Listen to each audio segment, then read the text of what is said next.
최근 이런 경험 없으세요?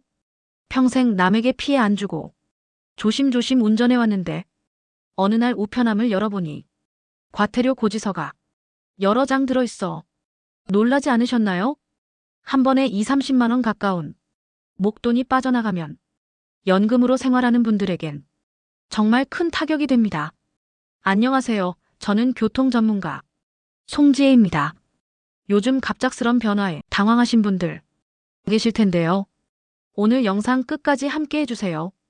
우리 시니어 여러분을 위해 변화된 교통 정보를 미리 체크하시고 안전 운전하실 수 있도록 제가 직접 이해하기 쉽게 설명해 드립니다. 구독과 좋아요 눌러주세요. 얼마 전 제가 아는 70세 김어르신은 손주를 학원 데려가던 길 평소처럼 깜빡이를 켜고 차선을 옮겼을 뿐인데 일주일 뒤 집으로 날아온 건 과태료 4만 원과 벌점 10점이었습니다. 4번만 적발돼도 면허가 정지될 수 있다니 그 충격이 얼마나 크셨겠어요? 평생 무사고였던 분이 점선이니 괜찮겠지 하고 차선을 옮겼을 뿐인데 법이 바뀌면서 뒷차가 조금이라도 속도를 줄였다면 단속에 걸리는 겁니다. 이런 규정을 제대로 모르고 운전하다 보면 억울한 돈이 날아가는 건 순식간이 됩니다. 또 70세 박 어르신은 교회 가던 길 앞차가 유턴을 늦게 하자 옆으로 빠져 먼저 돌았는데 과태료 6만 원과 벌점 15점을 받으셨습니다. 도로가 넓고 안전해 보였다며 억울해 하셨는데요. 앞차가 완전히 유턴을 마칠 때까지 기다려야 한다는 새로운 규정을 몰랐기 때문입니다. 벌점 15점은 3번만 쌓여도 면허 정지에 해당하니 사실상 운전을 이어가기 힘들어지는 셈입니다.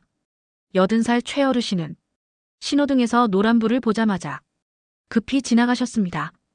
평생 노란불은 빨리 지나가라는 뜻으로 기억해 오셨던 거죠. 그런데 며칠 뒤 우편함에 과태료 5만 원과 벌점 15점이 도착했습니다. 최어르신은 내가 평생 이렇게 다녔는데 뭐가 문제냐고 속상해하셨지만 지금은 노란불은 멈추라는 신호로 보셔야 합니다. 특히 어린이 보호구역이나 큰 교차로에서는 아주 엄격하게 단속을 하고 있으니 예전 습관 그대로 가면 돈은 돈대로 나가고 마음까지 힘들어질 수 있어요. 어떤 분은 늘 동네 상가 앞 골목에 차를 세우셨어요. 30년 동안 한 번도 문제 없던 자리였어요. 그런데 어느 날 갑자기 고지서가 날아왔습니다. 과태료 4만 원이었어요. 이유는 소화전에서 5m 이내에 주차했다는 겁니다. 예전에는 괜찮았던 곳인데 이제는 법이 바뀌면서 단속 구역이 된 거예요. 아침에 우유 한두 팩 살 겸 잠깐 세운 건데 하루벌이가 훅 나가버리니 허탈해 하셨습니다. 참 속상하셨을 것 같아요. 버스 정류장 주변도 조심하셔야 합니다. 버스가 자주 서는 곳이 아니라도 요즘은 버스 정류장 앞뒤 10m까지 절대 금지 구역이라 바로 단속이 들어옵니다. 4만 원의 범칙금에 해당됩니다. 이런 돈이 쌓이면 한 달 생활비 일부가 날아가는 셈이지요. 이제는 주차를 할 때도 꼭 한번 둘러보셔야 합니다. 소화전 주변, 버스 정류장 앞뒤 교차로 모퉁이, 이런 곳은 잠깐이라도 세우시면 안 돼요. 조금 멀리 걸어가더라도 안전한 곳에 주차하는 게 훨씬 낫습니다. 과태료 한 번이면 쌀 한 포대 값이 날아가는 거니까요. 요즘 길에 전동 킥보드 참 많지요. 말도 많고 탈도 많은 킥보드라고 합니다. 편한 점도 있다 보니 간혹 어르신분들 이용하는 모습도 보입니다. 또 손주들 성화에 모시겨 전통 킥보드를 대신 대여해 주시는 분들도 계세요. 그런데 이젠 아무나 타서는 안 됩니다. 대신 대여해 주시는 것도 절대 안 되고요.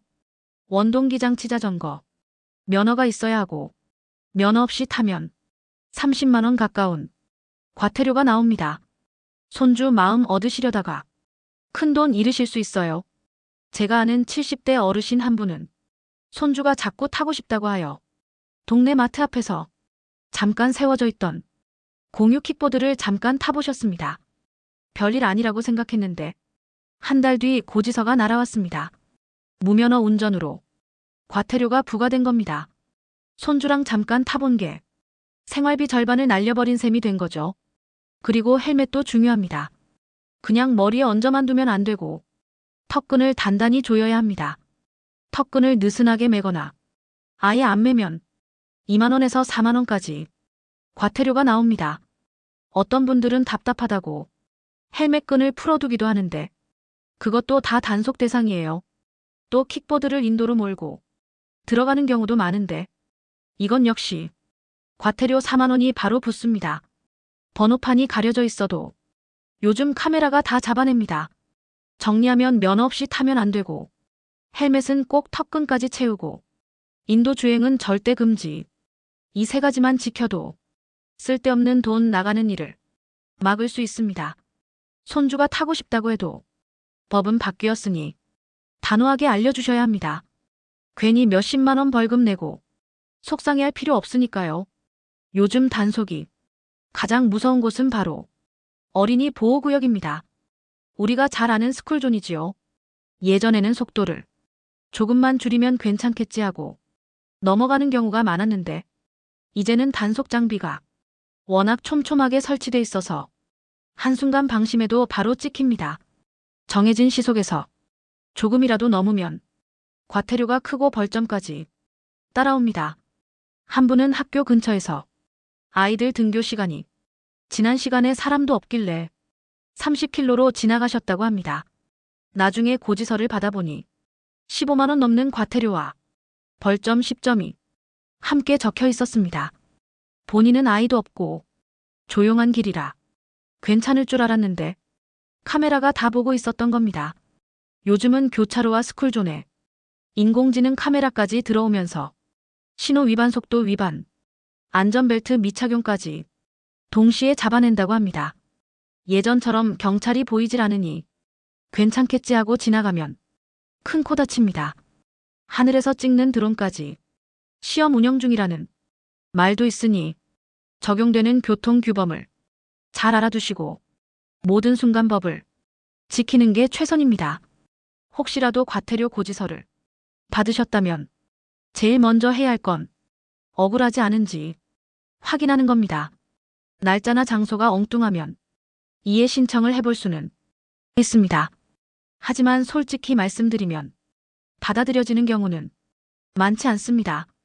괜히 서류 챙기고 왔다 갔다 하느라 더 지치실 수 있으니 꼭 확실히 잘못된 경우가 아니라면 굳이 안 하시는 게 낫습니다. 대신 확실히 챙겨야 할 게 있습니다. 바로 납부 기한입니다. 기한 안에 내면 보통 20% 정도 할인을 받을 수 있습니다. 예를 들어 4만 원이면 3만 2천 원으로 줄어드는 거지요. 그런데 며칠만 늦어도 가산금이 붙어서 오히려 더 내야 합니다. 그래서 고지서를 받으시면 일단 빨리 확인하고 빨리 처리하는 게 제일 유리합니다. 그리고 다시는 이런 돈이 나가지 않도록 습관을 바꿔야 합니다. 내비게이션을 한 달에 한 번씩은 꼭 업데이트 하시고 낯선 길을 갈 때는 표지판을 잘 살피는 습관을 들이셔야 합니다. 예전에는 괜찮았던 골목도 하루아침에 주차 금지로 바뀌는 경우가 많습니다. 잠깐 세워두는 게 한 번에 4만 원, 5만 원으로 이어지면 얼마나 억울합니까? 조금 멀리 걸어가더라도 안전한 곳에 주차하세요. 주차비를 조금 내시는 게 차라리 이득일 수 있습니다. 우리 시니어분들, 요즘은 면허 반납하라는 얘기를 여기저기서 많이 들으시죠? 하지만 지방이나 교외에 사시는 분들은 차가 없으면 병원 가는 것도 힘들고 장도 보러 가기 어렵습니다. 대중교통이 자주 다니지도 않으니까요. 그래서 차를 아예 포기하기보다는 안전하게 오래 운전할 수 있는 방법을 찾는 게 훨씬 현실적입니다. 우선 가장 중요한 건 여유를 갖는 겁니다. 조금 늦게 가도 괜찮다고 마음을 먹으셔야 합니다. 급하게 몰다가 신호를 놓치거나 규정을 어기면 그 자리에서 5만 원, 6만 원이 날아가는 건 물론이고 벌점까지 쌓입니다. 또 사고로 이어지는 불상사도 생길 수 있어요. 반대로 조금만 천천히 가면 기름값도 아끼고 사고 위험도 줄어듭니다. 그리고 운전하시기 전에 꼭 차량 점검을 해주세요. 안전벨트 제대로 매어 있는지, 사이드 미러가 잘 보이는지, 전조등이 켜지는지, 이런 기본 점검만 해도 단속에 걸릴 일을 크게 줄일 수 있습니다. 예를 들어 안전벨트를 어깨에만 걸치고 가슴에는 안 매면 요즘 단속 카메라가 다 잡아냅니다. 귀찮다고 생각하지 마시고 안전, 생명과 직결되는 부분이니 꼭 잘 체크하세요. 마지막으로는 가족들과 정보를 나누는 겁니다. 자녀나 손주한테 요즘은 교통법이 이렇게 바뀌었다더라 하고 알려주시면 본인도 다시 한번 기억하게 되고 젊은 세대도 함께 조심할 수 있습니다. 특히 손주들이 킥보드나 전동 스쿠터를 타고 싶어 할 때는 면허가 있어야 탈 수 있다는 걸 꼭 알려주셔야 합니다. 괜히 몰랐다가 벌금 폭탄 맞으면 가족 모두가 힘들어집니다. 오늘 말씀드린 내용을 한번 정리해 보겠습니다. 운전하면서 억울하게 돈 나가고 벌점 쌓이지 않으려면 꼭 기억해 주세요. 첫째, 차선 변경은 깜빡이 켜고 바로 들어가지 말고 뒷차 반응을 확인한 뒤에 움직이셔야 합니다. 둘째, 유턴은 반드시 앞차가 완전히 다 돈 다음에 차례를 지키셔야 하고요. 셋째, 주정차는 소화전 앞, 버스 정류장 앞뒤 교차로 모퉁이, 이런 곳은 절대 세우면 안 됩니다. 넷째, 오토바이나 전동 킥보드는 면허 없이는 절대 안 되고 헬멧도 턱끈까지 매야 합니다. 다섯째, 어린이 보호구역은 조금이라도 규정속도 어기시면 바로 단속이니 무조건 천천히 지나가셔야 합니다. 혹시라도 과태료 고지서를 받으셨다면 기한 안에 내서시는 것이 중요합니다. 그리고 같은 실수를 반복하지 않으려면 내비게이션 업데이트와 표지판 확인 습관을 생활화하시는 게 좋습니다. 예전처럼 대충 알고 지나가면 억울하게 과태료 폭탄 맞으실 수 있어요.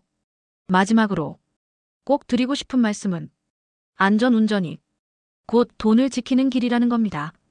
급하게 몰아서 사고가 나거나 과태료 한 번 내면 쌀 한 포대 값이 날아가고 몇 번만 반복되면 연금으로 한 달을 버티는 살림살이가 휘청하게 됩니다. 반대로 조금만 여유를 갖고 차분히 운전하면 돈도 지키고 건강도 챙길 수 있습니다. 이 영상이 도움이 되셨다면 구독과 좋아요, 알림 설정까지 해주세요. 시니어 여러분들을 위한 정확한 최신 정보 빠르게 받아보실 수 있습니다. 주변에 운전하시는 어르신들께도 이 영상을 꼭 공유해주세요. 혼자 아는 것보다 나눌수록 좋습니다. 우리 모두 함께 안전하게 운전하실 수 있도록 노후 지혜백과가 함께합니다.